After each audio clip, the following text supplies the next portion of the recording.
ఆడవాళ్ళకి ఆడవాళ్ళే శత్రువులు అనే సామెతలు చెప్తారు కదా చాలామంది. మరి మగాళ్ళకి మగాళ్ళు ఏంది జిగ్రి దోస్తులా? అంత లేదు, వాళ్ళకి వాళ్ళు కూడా శత్రువులే. చెప్పనా?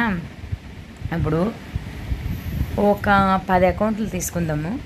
ఆ 10 అకౌంట్లలోంచి వాళ్ళు ఫాలోయింగ్ని చెక్ చేయండి. ఎంతమందిని ఫాలో అవుతున్నారు ఏంది అని చెక్ చేయండి. చెక్ చేస్తే అమ్మ తోడు చెప్తున్నా, నిజంగా 95% దాంట్లో అమ్మాయిలే ఉంటారు. ఓన్లీ 5% అబ్బాయిలు ఉంటారు.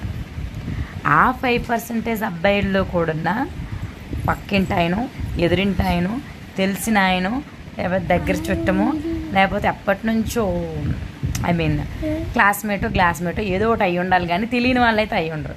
కానీ 95% అమ్మాయిలు ఉన్నారు చూసారా, వాళ్ళందరూ తెలియని వాళ్ళే. చూసారా? దీన్ని బట్టి అర్థం కావట్లే మీకు మీరే శత్రువులని.